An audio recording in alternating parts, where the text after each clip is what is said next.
এবছরের প্রথম আমরা কলাইয়ের বড়ি দিব, মানে কুমড়ো বড়ি দিব। পুরো শীত জুড়ে প্রায় আমাদের 8 থেকে 10 কেজির মতো কলাইয়ের বড়ি দিতে হয়। তো দেখো, সকাল সকাল কালকে আমরা পেঁয়াজের বিচি ভিজিয়ে রাখছিলাম, সেটা দেখে নিলাম খুলে কেমন মুখ ফেটেছে।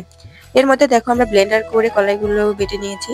সবসময় তো আমরা পাটাতেই বাটি, আজকে ব্লেন্ডার করেছি। সকালে রান্নাটা আগে সেরে নিলাম। এখানে ডিম দিয়ে, কচু দিয়ে আর আলু দিয়ে রান্না করার কথা ছিল। কচুগুলো এত পরিমাণ নরম হয়ে গিয়েছিল যে শেষমেশ আমাকে চিংড়ি মাছ দিয়ে একটু ঘাঁটি করতে হয়েছে। তো রান্না শেষ। এখানে আমরা কলাইয়ের যে সব মিশ্রণ করেছিলাম সেটা ফেটিয়ে নিলাম, আর শাশুড়ি মা এখানে বসিয়ে দিচ্ছিল। এই বসা কাজটা আমি পারি না। এই প্রথম আসলে আমরা এই কলাইয়ের বড়িটা দিয়ে দিলাম ব্লেন্ডার করে। কে কে ব্লেন্ডার করে এরকম কুমড়ো বড়ি দেন একটু কমেন্ট বক্সে জানিয়ে দিবেন। তো খেয়ে দেখবো পরে কেমন হয়। এর মধ্যে আমি চাচি শাশুড়িদের বাড়িতে আসছি, এখানে ওনাদের সারাদিনই রোদ থাকে, এই জন্য আমরা দিয়ে দিয়েছি। আর এটাকে আমরা কুলসুন বলি, যেগুলো যেটা দিয়ে আমরা মাছ মারি। তো এখন এটা দিয়ে আর মাছ মারা যায় না, কারণ অনেকটাই ভেঙে গেছে। তো আমরা মাঝে মধ্যে এরকম কলাইয়ের বড়ি দিয়ে রাখি। তো এই পর্যন্ত, আল্লাহ হাফেজ।